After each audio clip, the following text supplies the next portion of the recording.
vandalismo, pichação, grafite, estilo de vida, inconformidade social. Afinal, existe diferença ou é tudo a mesma coisa?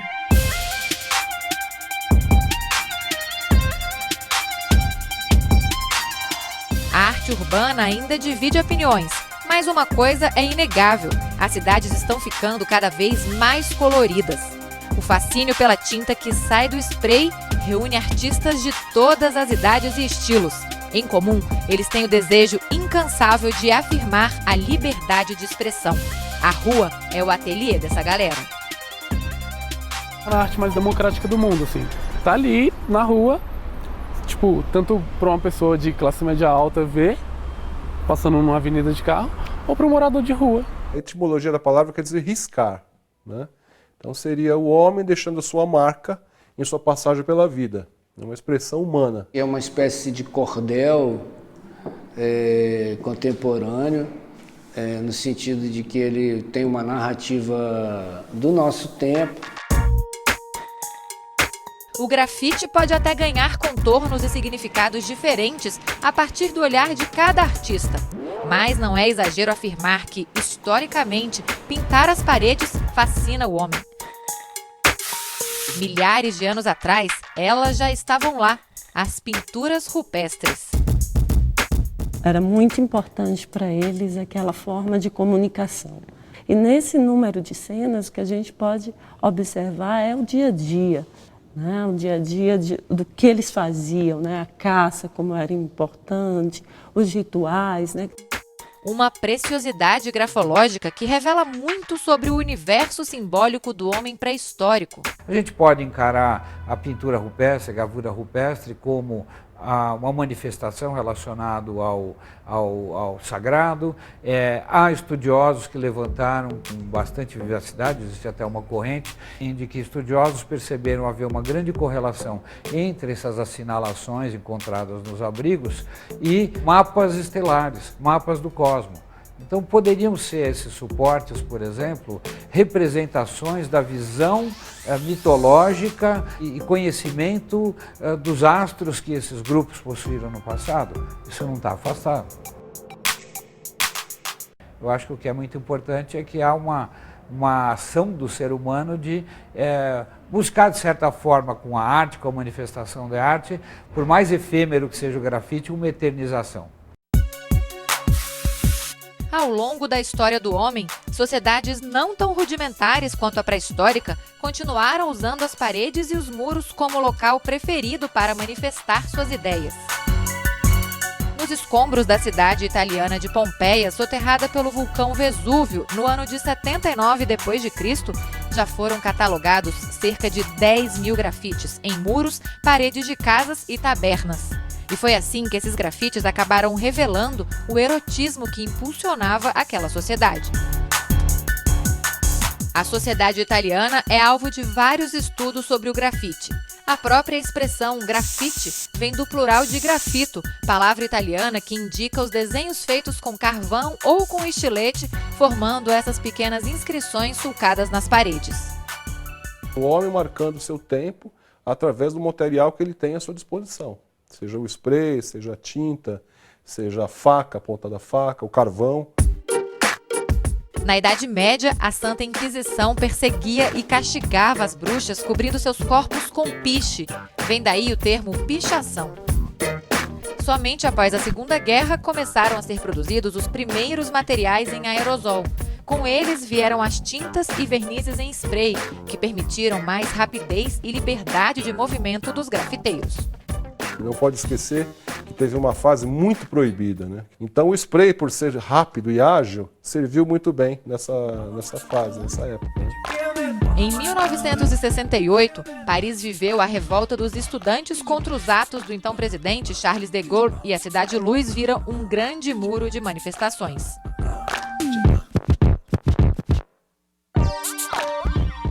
Maio de 68 realmente foi um marco divisório no mundo, assim, né? E repercutiu tanto aqui em São Paulo como lá em Nova York. A Nova York dos anos 70 também viveu seus dias de insurreição. Dessa vez, a revolta não vinha dos meios acadêmicos, mas dos guetos da cidade. aqueles bairros mais no subúrbio lá de Nova York, onde não tinha muita cultura, os bairros dos negros, de imigrantes, é onde surgiram esses primeiros grafites, né? Essas primeiras imagens. Ela não é uma coisa da elite, ela não é uma invenção da elite, ela é uma invenção daqueles que não tinham espaços institucionais para se exibirem. Também foi ali em Nova York que o grafite ganhou um novo perfil estético. No final dos anos 70, anos 80 e 90, ainda tinha isso, né? Na Europa você tinha uns grafites mais preto e branco, com vermelho, aquela coisa mais austera. Nos Estados Unidos, mais colorido. E aqui no Brasil, com conteúdo poético. O grafite de Nova York é muito forte. Mesmo hoje, no mundo inteiro, ele é super forte. Agora, ele veio ter influência no Brasil 10, 15 anos depois. Então tem toda uma geração que antecede esse grafite americano aqui no Brasil. Que foi a geração do Alex, tem o John Howard, tem o grupo Tupi Não Dá. Teve toda uma produção de artistas aqui em São Paulo, basicamente, né? Que foi muito forte também. Mas foram os grafiteiros novaiorquinos que uniram pela primeira vez o grafite, a dança e a música. E foi daí que surgiu a cultura hip hop.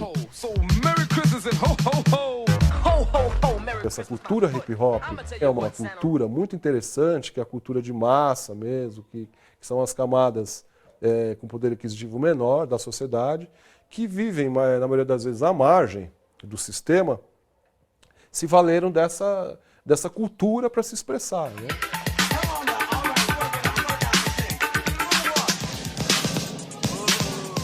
Eu conheci o grafite através do boom da dança breaking, né?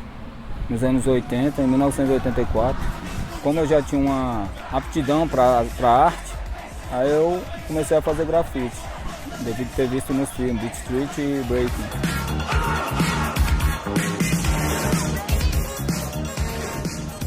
O artista Souto é um legítimo representante da cultura hip hop no Brasil e fala com orgulho deste movimento. Tem esse objetivo de transmitir mensagens positivas para os jovens da periferia, principalmente, que é onde essa cultura é mais bem aceita, né, na sociedade. A gente, como grupo, a gente era mais forte para fazer esse trabalho social na comunidade. Aí nós criamos a DF Zulu em 1989 e até hoje, graças a Deus, a gente sempre procurou fazer esse trabalho.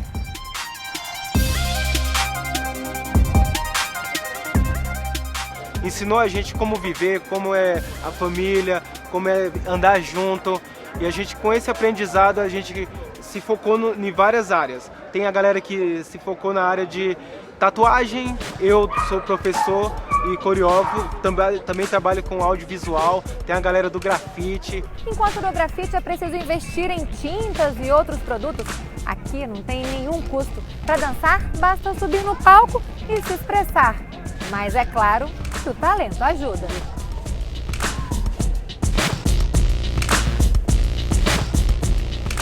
Para dançar break, primeira disposição, um tênis, uma blusa legal pra caramba para você ralar no chão, vai ter que ralar pra caramba, um som e é só vir.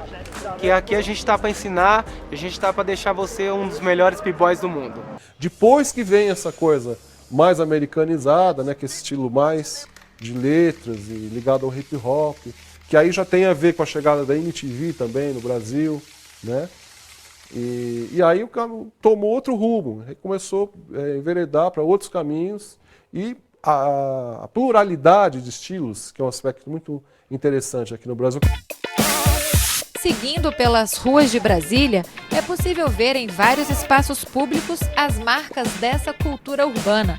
Na Avenida W3, uma das mais tradicionais da cidade, lojas e casas recebem cores e letras. Quem mora aqui aprendeu a admirar a arte de rua. Eu agradeço muito por ele, espero que ele continue respeitando e admire o belo que nem a gente admira, não custa nada. Seu Arthur, hoje, é um entusiasta e incentivador do grafite. Eu, se fosse autoridade, eu incentivava os moradores, inclusive premiando um desconto no imposto predial, para fazer a manutenção. Se você olhar esse espaço que nós temos aqui, atrás de mim, da minha lateral, para lá e para cá, você vê que onde tem interesse, a rua é mais bonita. O empresário Fabiano Figueiredo é outro frequentador da W3 que valoriza o trabalho dos grafiteiros. Quando passou a fazer parte de um coletivo de artistas que fica na avenida, ele percebeu que o grafite dava até mais personalidade ao local. O trabalho da arte urbana, ela tem a ver com a identidade de quem está enxergando e quem está recebendo essa informação. A W3 já está morrendo, ficando feio, ficando cinza. E quando chega um trabalho desse aqui, assim como outros que a gente vê por aí, isso de fato embeleza a cidade. A gente está ali sentado, fazendo nossas coisas e de repente escuta um barulhinho aqui fora, são pessoas tirando foto. Né? E eu acho isso super legal, a gente abre a porta e a pessoa está rindo uma com a outra, tirando foto disso aqui. Isso deixa a cidade mais feliz, isso deixa a cidade mais descontraída como um todo. De cinza para colorido, qual que você prefere?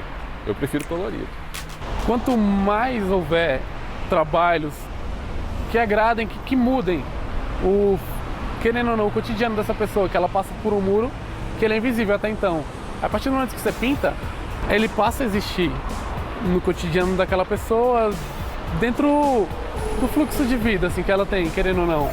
Isso agrega bastante para a cidade, tanto culturalmente, quanto em questão de estética. Eu acho que melhora bastante. Mas e quando o grafite se traduz em símbolos e códigos indecifráveis? A pichação também é considerada arte? Para nós que é da rua não tem essa diferença toda, mas talvez para o olhar da sociedade existe essa diferença. Pichação é vandalismo, certo? Do grafite são os desenhos que é para deixar bonito mesmo, que é bem legal. Pichação é só uns negócios escritos bem feio mesmo, tipo só umas assinaturas esquisitas. Eu não gosto. De nenhum? De nenhum. Por quê? Não, eu acho que deixa a coisa feia, a visualidade muito ruim. Tem um poeta muito famoso que chama o Leminski, que ele falava que o grafite é um berro. Né? E o grafite ele está para um texto assim como o grito está para a voz. O grafite ele é um berro. A pichação ela vem da literatura. A pichação são frases normalmente, né? São letras, são mensagens que são passadas através do texto. Né? Então, muitas vezes o cara escreve um nome, ou ele deixa o nome da gangue dele, ou uma frase de conteúdo poético. Né? Então, a pichação envereda mais por esse lado. E o grafite já está mais ligado às artes plásticas, que são os desenhos, que são as imagens. Né? Quando eu comecei no grafite, assim, eu gostava muito da tipografia. Eu sempre fui da vertente da letra no grafite, que é muito forte, né? Você escrever seu nome na cidade. Então, quando eu fui desenvolvendo meu estilo, começando a desenhar personagem no muro, mudei um pouco do meu trabalho, mas sem perder a essência. Até 2011, o grafite e a pichação eram considerados crimes contra o patrimônio, com pena que ia de 3 meses a 1 ano de cadeia. Mas uma lei de maio daquele mesmo ano permitiu que o grafite consentido pelo proprietário e feito com o objetivo de embelezar o patrimônio público ou privado não constitui crime. Fora do Brasil, pichação e grafite não tem diferença a nível de terminologia, é tudo a mesma coisa, é tudo uma coisa só. Grafite, desde os desenhos, como também as letras. Então são todos escritores, na verdade, tipógrafos, né? Mas será que obter uma autorização tira um pouco a graça do grafite? O pichador tem que viver essa aventura, porque senão não tem condição, né, de existir. Tem essa coisa que não está lá, estampada no muro, mas tem esse processo de risco, entendeu? Que eles correm, que é como se fosse um troféu que eles recebem, quando eles conseguem fazer. Uma parede limpa é mesmo uma tentação para quem carrega um spray. Mas e se ela não está limpa? Aí vale seguir algumas regras de convivência, uma espécie de código de ética da arte de rua. O código de ética nosso, no caso, é esse, é o respeito, é baseado no respeito. É um pouco difícil, assim, às vezes a gente ter que apagar a pichação. Se alguém libera um muro pra gente, tem pichação lá, a gente de repente apaga, mas a gente geralmente colocam um salve para os caras embaixo. Você vai conhecendo os artistas, né? As pessoas que já trabalham muito mais tempo que você. Fiz boas amizades, assim, que considero amigos e professores, né? E foram me instruindo não só na técnica, como também nessas pequenas regras, que são códigos de ética, mas na verdade eles funcionam como uma relação de gentileza e cordialidade entre os artistas. Das ruas para as galerias. Muitos artistas que só usavam muros e viadutos como suporte artístico decidiram usar também a linguagem do grafite nas telas. Com isso, atingiram um novo público e ganharam reconhecimento. É um processo natural, não tem como não ser. Né? Uma vez que o artista doa o seu trabalho para a cidade, que ele está fazendo o seu trabalho de graça no espaço público, as pessoas se emocionam com o trabalho. E as pessoas passam a admirar o trabalho. E quando a pessoa ama o trabalho, o que acontece? Ela quer ter o trabalho em casa, ela quer se apoderar, ela quer ter aquilo, né? E aí é onde a galeria entra. A galeria passou a intermediar os artistas e vender esses trabalhos, para que as pessoas pudessem ter em casa. Eu, como artista, eu tenho que passar sentimento para as pessoas, gerar algum sentimento, seja um sentimento bom ou ruim, mas fazer que o público que está vendo a obra minha, tanto na rua, no viaduto ou numa tela, ele sinta alguma coisa, sabe? Passe alguma coisa na cabeça dele para refletir, para gerar algum tipo de experiência ao ele ver uma obra. E as pessoas tipo, te pararem para tirar foto porque, caramba, você é fulano. E é um retorno que você não espera, sabe? Porque querendo ou não, contato com pessoas que eu nunca vi na vida, sabe? Tipo, elogiando o que você faz, sabe? Tipo, te dando força. Isso, querendo ou não, te motiva a continuar fazendo. O que leva uma pessoa a querer ter uma obra sua é porque gerou algo naquela pessoa, ela se encantou com aquilo, com aquele trabalho. Então eu comecei a estudar muito isso, os músicos também, eu percebi assim, os músicos são muito bons, eles não são bons por acaso, é porque eles conseguem despertar sentimento nas pessoas. E isso é a mesma coisa para um artista, seja ele artista de rua, de tela, tem que gerar sentimento. Cada parede que a gente se propõe a colorir, a desenhar, a fazer letra, eu acho que é uma tatuagem que a gente deixa na cidade. E a cidade precisa disso.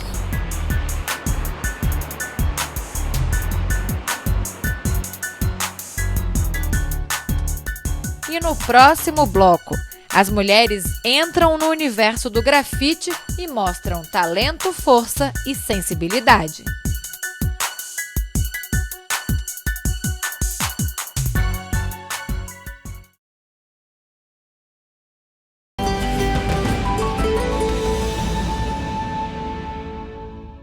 Quanto mais a gente vê a voz feminina, né, na arte, é melhor, né? Do que ela ser sempre um objeto.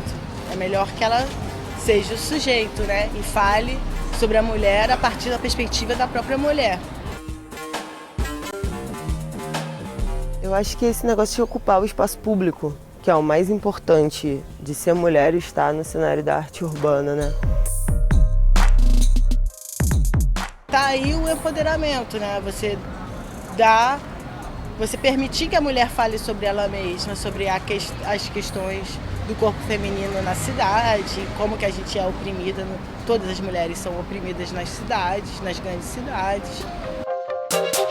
Nos muros, as assinaturas delas são cada vez mais presentes. As grafiteiras brasileiras estão conquistando espaço e respeito num universo que até 2 décadas atrás era quase exclusivamente masculino. Pintando sozinhas ou em grupo, elas levam para as ruas uma visão feminina e muitas vezes feminista, nova na cena da arte urbana. É o caso da Rede Nami, do Rio de Janeiro.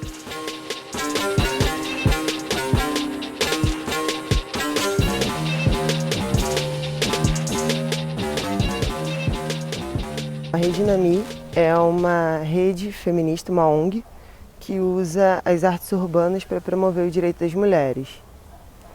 Então, a proposta é a gente levar para lugares que não têm tanto acesso à informação alguns valores de uma forma bem lúdica. Nós temos o projeto que é o Grafite pelo Fim da Violência contra a Mulher, em que nós conversamos sobre igualdade de gênero, violência doméstica, Lei Maria da Penha, por mais ou menos 1 hora, com adolescentes, normalmente escola municipal. E nós oferecemos uma oficina de grafite de 2 horas, temática, né, relativa àquilo que foi colocado no bate-papo. E aí é interessante, porque o pessoal consegue falar sobre o tema, que é complicado, de uma forma mais simples. Desde 2010, a Rede Nami oferece cursos e oficinas de grafite para mulheres com 2 objetivos: disseminar a arte visual urbana e incentivar o debate sobre igualdade de gênero. Funcionando hoje no alto da comunidade Tavares Bastos, na zona sul do Rio, o grupo conta com mais de 500 integrantes. Além do grafite pelo fim da violência contra a mulher, outro projeto da rede é o Afrografiteiras, que incentiva as artistas a discutirem temas como raça e direito da mulher na sociedade. Comecei no ano passado com um grafite no curso das Afrografiteiras na Rede Nami. Eu nunca tinha tido nenhuma relação com grafite, eu só gostava do grafite em si. E quando abriu as inscrições para a gente fazer parte do curso, que era um curso de grafite para mulheres negras que se identificavam com o feminismo, aí eu queria fazer parte disso e eu entrei na onda e comecei a fazer o curso. É um curso de formação que trabalha o grafite como ferramenta de comunicação, fala sobre feminismo negro, empoderamento da mulher negra. Quando você joga na parede, você multiplica isso. Não fica só ali. Todas as pessoas que passarem vão enxergar, entendeu? A mensagem que está sendo escrita ali. Essa é a importância do grafite no final das contas, você multiplicar o que você está fazendo. Se eu coloco na rua que se seu marido bate, você pode ligar para o 180, por exemplo, eu acho que a pessoa que vê vai pelo menos refletir um pouco. Quando me foi apresentado sobre o feminismo negro, essa intersecção que tem entre o feminismo mesmo e o feminismo negro, a movimentação artística do feminismo dentro do grafite, as mulheres dentro do grafite, essas coisas, a gente começa a ter um pensamento um pouco mais reflexivo sobre isso. Então, poxa, se essa é a situação que se apresenta hoje, o que você vai fazer para mudar? Você está contente? Você não está contente? É sobre pensar criticamente. Quando eu entrei para a Rede Nami, eu comecei a pensar mais criticamente sobre as coisas. À frente da Rede Nami está Pamela Castro, conhecida como Anarquia Boladona, nasceu na Penha, subúrbio do Rio, formou-se em Belas Artes na Universidade Federal do Rio de Janeiro e já estampou muros de cidades dos Estados Unidos e de vários países da América do Sul e da Europa. Está na rua, todo mundo consegue ver, independente de raça, de sexo, de religião, né? E se ele está na rua e todo mundo pode ver, a gente resolveu comunicar as nossas questões, falar das mulheres através desse grafite para todo mundo. Sua arte engajada nas questões feministas já rendeu a Pamela prêmios internacionais e um lugar na lista das 150 mulheres que abalaram o mundo, publicada pela revista Newsweek em 2012. O trabalho de Pamela está no Urban Nation, primeiro museu de arte urbana do planeta, que será inaugurado em Berlim em 2017. No Boulevard Olímpico, no Rio, que recebeu o mega painel Etnias de Eduardo Cobra, ela também deixou sua marca. O grafite na fachada de um sobrado, na zona portuária, representa a deusa grega da vitória, Nice. Com força e talento de sobra, ela já inspirou centenas de mulheres a seguir o caminho das tintas. O trabalho da Pamela, desde o começo, ela tem essa pegada que é o discurso sobre a mulher e as marcas que a mulher sofre, né, na sua trajetória. Então, ela é uma incansável artista que vem com esse discurso e eu acho que isso a tornou muito forte dentro desse meio. A opinião dela é muito relevante quando você fala sobre arte. Poxa, ela manda muito bem no grafite, muito, muito, muito bem, assim, é referência indiscutível para mim no grafite. E as pessoas a respeitam, não só por conta da qualidade do trabalho dela, mas pelo próprio discurso de empoderamento dessa mulher.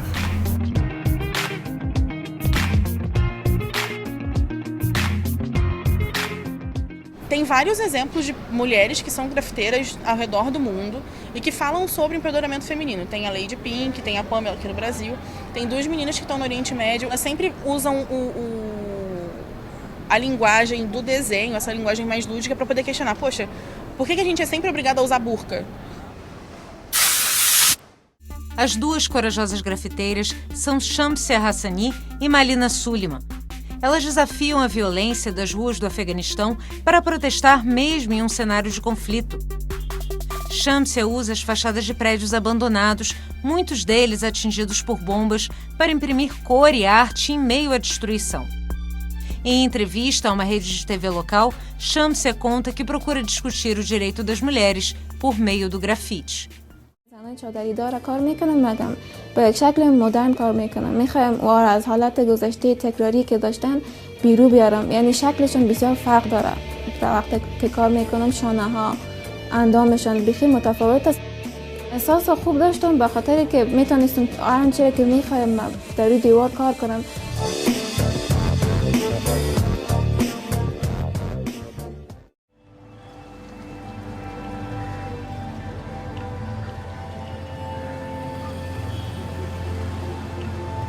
My name is Malina Suleiman and I'm from Kandahar. So in Kandahar city, the women have to wear that blue burqa and it's not easy for a girl to stand to do that. It's very hard for me. Já Malina Suliman espalha mensagens de contestação por Kandahar, segunda maior cidade do Afeganistão. In Afghanistan society, rights are not given for the woman, but the women have to get her right. Because if they think that their family will give their right as a gift, it's not possible. They have to get their rights. They have to fight for their knowledge. They have to fight for their wishes. The Afghan environment's not giving their right as a gift, not giving their wishes as a gift. They have to get this all things. So don't be silly.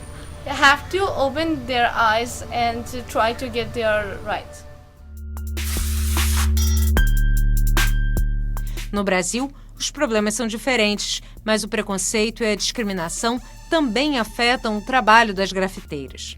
Hoje a gente vê que o preconceito vem até um pouco das próprias mulheres, assim, de aceitar essa questão da ocupação da rua. Até pelo fato da gente estar pintando, sendo que a gente poderia estar fazendo outra coisa, às vezes estar em casa lavando uma vasilha, ou estudando, ou fazendo qualquer coisa do tipo, que eles taxam como funções de mulher. Quando a gente está na rua, a rua ela é perigosa para qualquer pessoa, assim, mas para a mulher a gente sofre no sentido de a gente estar com o nosso material, por exemplo, e a gente achar que está mais vulnerável de alguém quiser chegar, pegar e levar, tipo, são só mulheres, né? E a rua em si, no sentido de até verbal mesmo, de escutar algum tipo de discriminação ou algum insulto ou que seja até em forma de cantada mesmo, assim, que é desrespeitoso. Bom, quando você vai na rua fazer uma ação artística, você sempre pede para ir uma amiga com você, ou um amigo, ou as mulheres vão realmente em grupo, né? Para se proteger. Quando a gente pintou embaixo de um viaduto até, a gente brincou e fez uma placa, porque a gente não conseguia concentrar, porque era muita buzinada, né? Que a gente estava de costas e todo carro que passava buzinava. Ninguém elogiava o trabalho que a gente estava fazendo, só buzinada. A gente fez até uma placa e colocou, por favor, não buzine. Mas isso é incômodo, assim, pra gente. Eu acho que se tivesse um monte de homem pintando lá, os carros não iam ficar passando, buzinando todo tempo. E, obviamente, se a gente vive numa sociedade machista, onde as cantadas e os abusos são recorrentes para pessoas que transitam pela rua livremente, imagina para uma pessoa que está numa situação vulnerável, como a de uma artista que está de costas para a rua fazendo o seu trabalho.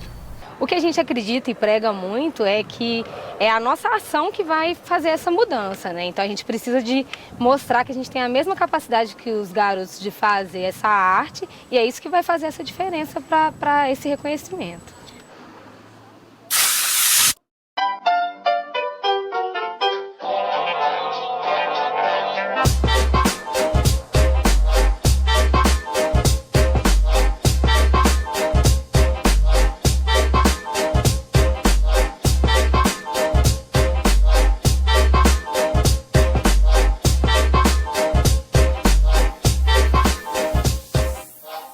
Drica e Carol fazem parte das Minas de Minas, um grupo de grafiteiras de Belo Horizonte. Fundada por amigas que lutam pela igualdade de gênero, a CRU faz projetos, oficinas e dá palestras sobre a arte de rua. E hoje é um dos principais grupos do Brasil inteiramente femininos. O grupo foi criado em 2012 e aí a gente já se conhecia por causa do grafite, mas não tinha uma ligação muito direta. E aí um dia a gente conversando, a gente sentiu essa necessidade assim, de juntar e formar esse grupo de grafite feminino, que era uma coisa que a gente não via muito na cidade. A gente quis ser uma referência para essas novas mulheres que estavam querendo chegar e querendo ocupar o espaço e estar dentro do grafite, dentro da cidade também. O grafite, na verdade, é um espaço tomado, né? Então eu acho que é muito legal a mulher ir lá e pegar esse espaço, sabe? É muito importante, na verdade. Não vejo fragilidade na mulher que está na rua. Não vejo mesmo. Eu vejo coragem, eu vejo empoderamento dessas mulheres e respeito muito, né? Pessoas como a Magrela, a Pamela, a Laura Guimarães, a Sinha Tica,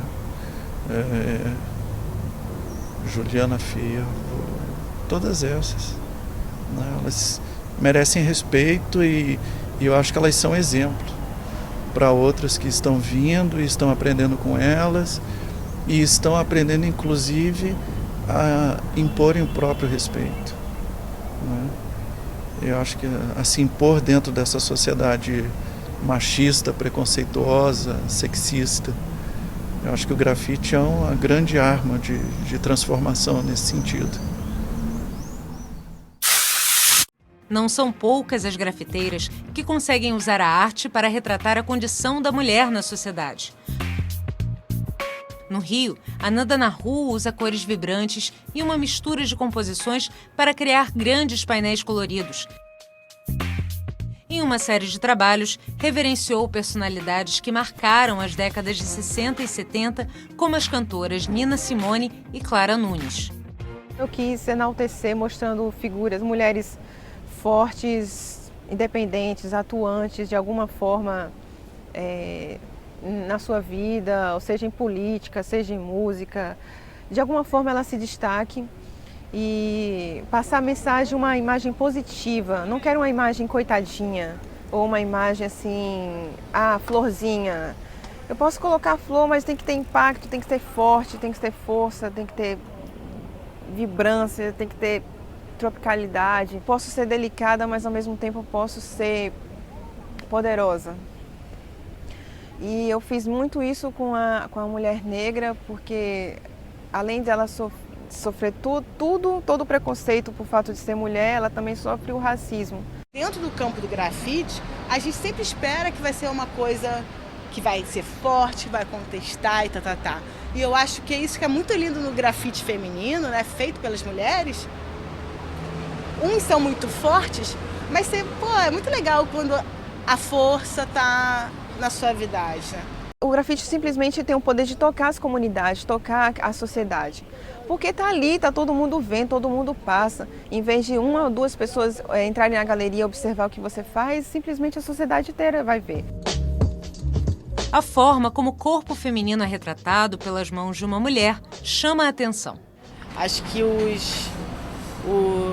a linguagem das mulheres, né, elas vêm trazendo elementos que às vezes para os homens passam desapercebidos, né? Tipo flores, natureza, cores que às vezes os homens não se ligam muito mais. E o próprio corpo da mulher, retratado por uma mulher, é bem mais... Bom, não sei se real seria a palavra, mas bem mais forte, né? E mais verdadeiro. Na representação do feminino é completamente diferente o trabalho de uma mulher para o trabalho de um cara. Normalmente você vai ver um grafite de um homem e a mulher ela tá colocada ali como mulher objeto, sabe? Normalmente eles botam aquele bundão, peitão, alguns usam a bunda para fazer morro de favela, sabe? Então um negócio assim, que você olha e você fala, ok, uma mulher na rua, mas que mulher é essa? A gente cresce com essa pressão de ser bonita, de ser bonita, de ser competente, de ser forte. Então, isso que eu acho legal da arte feita pela mulher. Porque, na verdade, a gente sabe que não é assim.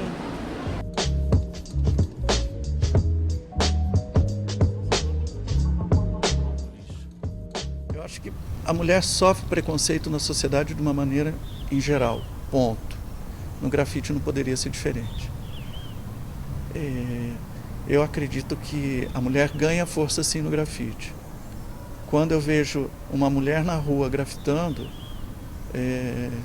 eu vejo que a força que ela teve e a coragem para chegar naquele ponto foi muito maior do que a de um artista grafiteiro. O grafite é uma arma para o empoderamento feminino, isso sem sombra de dúvida. Cabe à artista dar voz a esse discurso, que às vezes se torna até um grito, e deve colocá-la no seu devido lugar.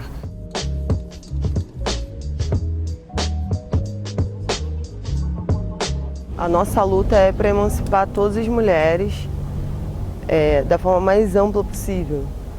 E aí nós tentamos botar essa mensagem aí nos grafites e ajudar as mulheres a romperem com o ciclo de violência, criar um ambiente em que elas possam falar sobre as vivências e se sintam seguras para isso, para receber um apoio também, esse tipo de coisa.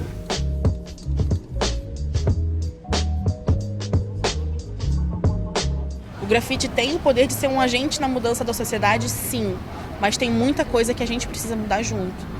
Não adianta eu fazer uma mensagem bacana num grafite se a minha mensagem não está chegando certa para as pessoas.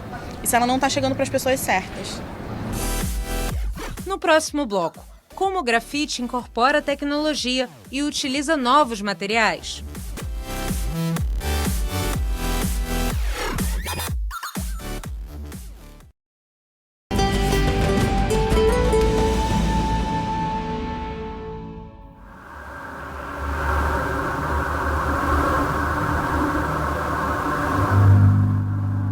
Durante as minhas andanças pela cidade, que não eram poucas, numa delas eu entrei num dos túneis, em 2004. E aí, ao entrar no túnel, eu já soube o que era, não precisei nem chegar perto da parede, porque a qualidade do ar, quando você caminha, o que tem de poluição depositada num corrimão cilíndrico, no piso, em todo lugar, que era amarelo, tinha ficado realmente preto, sabe? Eu já percebi que era poluição.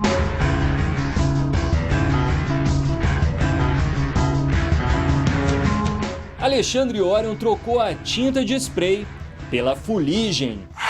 Passei a mão na parede, vi o quão era fácil remover aquela fuligem que estava lá, quanto era fácil revelar a cor original da parede. Normalmente você faz uma pintura colocando tinta. E ele faz o contrário, ele retira a poluição, ele limpa. Onde ele limpou, ele cria imagens, formas, figuras, não pela pintura, pela retirada da poluição. Em 2006 eu fiz a primeira grande intervenção no túnel Max Pfeffer,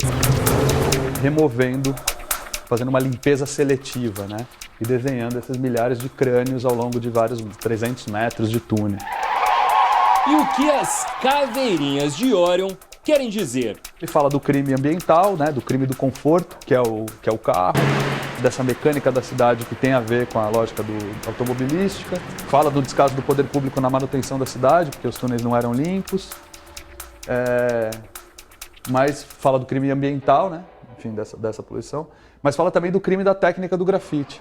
E o trabalho termina com uma lavagem da prefeitura, ou seja, eu estava no meio do processo de intervenção, na 17ª madrugada, nesse primeiro túnel, a prefeitura aparece com as mangueiras, os caminhões interditam o túnel e lava, né, o trabalho.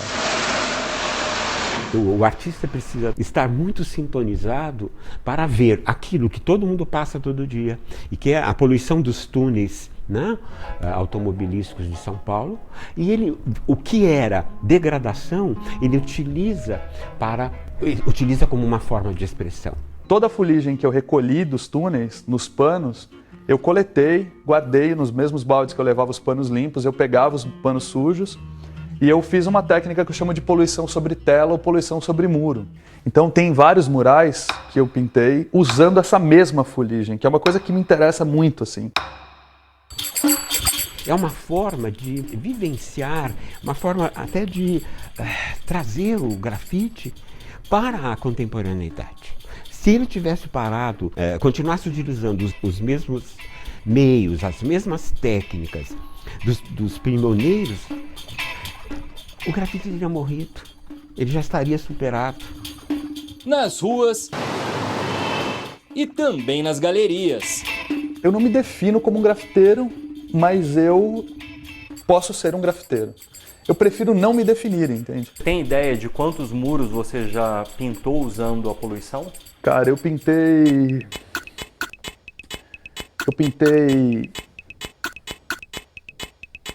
Deixa eu pensar, desculpa aí. Com a poluição, efetivamente, foram 9. Certeza 9. 9 ou 10. Comecei a fazer grafite, eu morava em Buenos Aires. Estava terminando o que é a escola, começando a universidade. Achei que por aí era um verão que eu ia pintar grafite, mas foram vários, né? Então, até hoje é algo que faço regularmente. A prova de que o grafite é uma arte em movimento está no voo deste artista argentino radicado no Brasil. Quando eu comecei a pintar o chão, havia uma relação entre o chão e o drone muito, quase que caiu de maduro, né? É como que, em um momento eu falei, claro, a primeira coisa que você tem que fazer é tirar uma foto de cima de um drone. E o resultado são ratos gigantes, figuras humanas, livros e pipas. E olha ele aí! Foi virando quase uma profissão, me permitiu conhecer várias cidades do mundo. E eu fui convidado no ano 2011 a participar da exposição que foi feita no MASP. Tec mora em São Paulo há quase 5 anos. O fato de chegar a São Paulo, vi que estava todo muito pintado, que você não podia pagar piso, que tive que começar a olhar outra plataforma, outro formato. E aí eu me deparei com o asfalto, que não estava pintado e ninguém olhava. E pelas características físicas da cidade e das ladeiras, tem certos lugares da cidade onde uma rua pode visualmente convertir-se em uma parede. O artista que não acompanha o seu tempo, ele tem uma obra datada. A pintura incorporou esses novos materiais e ela permanece até hoje. Agora, a pintura feita no século XXI não é a mesma pintura feita no Renascimento, na arte românica, na arte gótica. É outra pintura, continua a pintura. E o grafite, com o grafite acontece a mesma coisa. Aquele grafite original, hoje, utiliza dos mais avançados meios tecnológicos.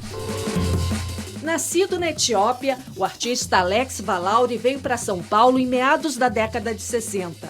É considerado um pioneiro do grafite no Brasil e foi também um dos primeiros a utilizar outros suportes para grafitar, além dos muros da cidade. O Alex Valauri participou de várias edições, né, da Bienal de Arte de São Paulo. Teve a de 85, que foi um super sucesso, né, com a série A Rainha do Frango Assado. A personagem, a Rainha do Frango Assado, na época foi interpretada, né, pela atriz Cláudia Raia. O que representava a Rainha do Frango Assado? Na verdade, a Rainha do Frango Assado era a casa de uma mulher sem preconceitos, uma mulher audaciosa, extremamente sensual. Ele morou em Nova York e exatamente quando aparece o xerox colorido. Ele fotografou os seus grafites e editou pequenas edições de xerox coloridos que ele assinava e numerava. Isso no começo dos anos 80. Precisa de ter aspirador, então o aspirador vira uma onça, vira um objeto, vira um animal. Ele começou fazendo gravura, porque ele achava que a gravura era mais democrática. Mas chegou uma certa hora que mesmo que ele fizesse 200 exemplares, reproduzisse aquela imagem em 200 exemplares, que isso era muito pouco. Aí ele foi para a rua, que ele queria que um número maior de pessoas usufruíssem do seu trabalho. Tem uma coisa de dizer que o grafite é democrático, porque ele está no espaço público. Eu já acho que o grafite ele é autoritário, porque ele está no espaço público. Então assim, eu saio de casa com uma ideia na cabeça, e eu vou lá e uso o espaço que é meu, mas que é de todos nós, para pôr uma mensagem que eu quis pôr. Eu não acho que isso seja democrático, entendeu? Eu não fiz um plebiscito para saber se todo mundo ia aceitar aquilo. Ao mesmo tempo, eu acho que isso é o que configura o melhor da arte urbana e do grafite, que é exatamente esse lugar da transgressão. Da transgressão que não precisa ser a transgressão de fugir da polícia. Você pode ter autorização no muro, mas a maneira como você consegue ressignificar esse muro realmente pode ressignificar o cotidiano de uma série de pessoas. E pode não ser só agradável, isso me interessa muito. Uma pichação que desagrada muita gente e que eu acho maravilhosa. Também nos anos 80, os muros de São Paulo ganharam destaque e geraram controvérsias por causa dele. Afinal de contas, quem era esse Juneca que aparecia pichado pela cidade inteira? Mistério desvendado, eis o famoso Juneca, maior pichador de São Paulo. Exatamente. Isso aqui foi em que época? Esse foi em 88. Eu comecei como pichador, né? Desenvolvi esse trabalho durante algum tempo. Depois me tornei um grafiteiro e fui fazer a faculdade de artes plásticas. Nos anos 80, o ex-prefeito de São Paulo, Jânio Quadros, chegou a dizer que ia te prender. Saiu na capa do Diário Oficial, né, do município aqui de São Paulo, justamente ele decretando, manchete, né, Juneca e Bilão vão pichar a cadeia. Os meios de comunicações começaram a me procurar. Em 87, Juneca fez o que para uns era vandalismo, mas para outros, uma ousadia. Eu pichei a cúpula do Congresso Nacional e deixei lá o meu recado, né? Juneca, em breve em seu muro, tal. Isso revoltou muito, porque eu estava em Brasília e em São Paulo, em todo lugar, né? Inclusive na placa do governo dele aí, autógrafo do Juneca na placa do Jânio Quadros, né? Então tem aí... Você provocava também, né? Adolescente, né? Você é meio inconsequente. Depois de todos esses anos, de vez em quando, ele ainda sai para grafitar nas ruas. Mas as pichações que transformaram Juneca quase que numa lenda urbana ficaram lá no passado, naquela São Paulo dos anos 80. Eu costumo dizer, não é porque você é pichador que você tem que se transformar num artista plástico ou num grafiteiro. Isso é opção própria, né? Eu não estou aqui para falar que a pichação é feia ou o grafite é bonitinho. Não vou renegar por ter sido um pichador, foi uma fase da minha vida e tudo bem.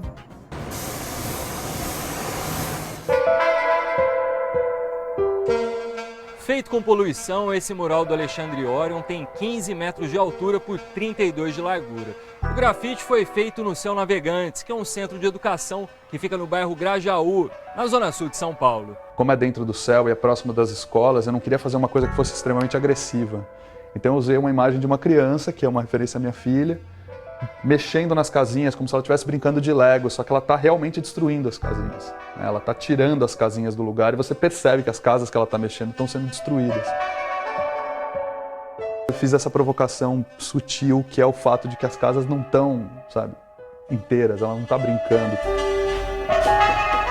Ter pintado no Grajaú, né, e fora do centro me interessa muito, sabe?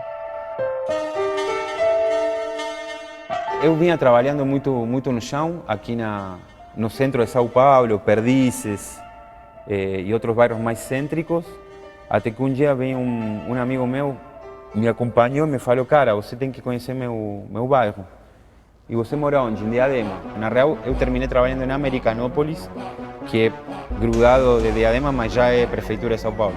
E bom, eu caí bem no verão, as crianças de férias, e muita pipa no céu. E eu nunca tinha visto tanta pipa e a partir disso terminei um pouco homenageando a infância, não? As crianças na rua, achei algo tão lindo que...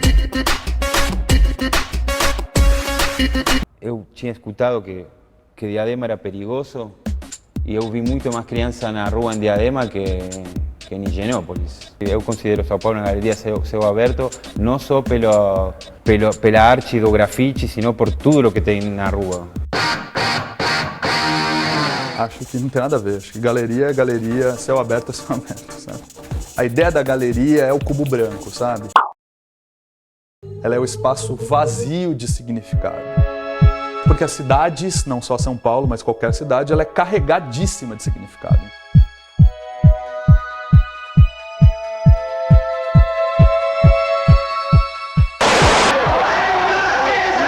Quando teve aqui no Brasil o Johnny Rotten, o vocalista dos Sex Pistols, né, que é uma das bandas punks mais importantes do cenário do rock, isso foi em 87. Ele teve aqui com o show do Pio.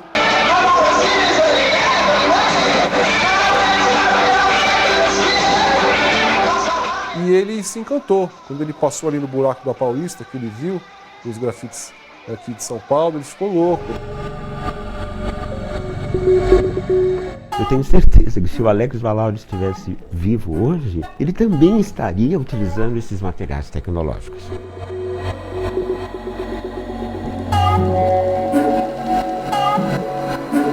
O Maio de 68 realmente foi um marco divisório no mundo, assim, né? E repercutiu tanto aqui em São Paulo como lá em Nova York.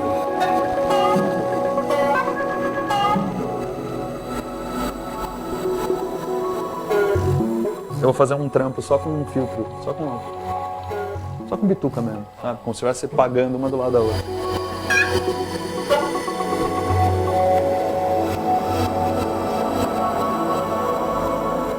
Eu tive a oportunidade de participar de uma das capas do CD da Rita Lee. Não é que eu sou fã, mas eu curto, eu acho bacana.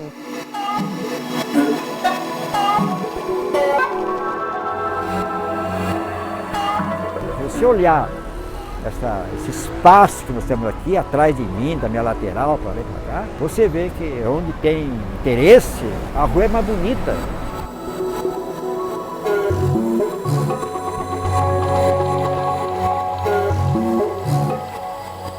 Às vezes você quer ter isso na sua sala e você não pode pintar. Então você tem uma técnica, um grafite, entre aspas, na sua sala, entendeu? Sem ter que pintar a sua parede.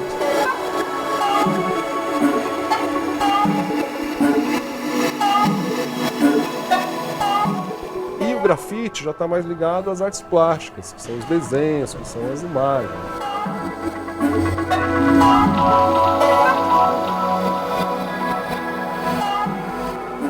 Eu dou um salve pro piche, um salve pro grafite e um salve pra arte em geral, porque são as nossas salvações. Eu acho que hoje em dia, uma das poucas salvações da gente manter esse contato com o que há de humano na gente.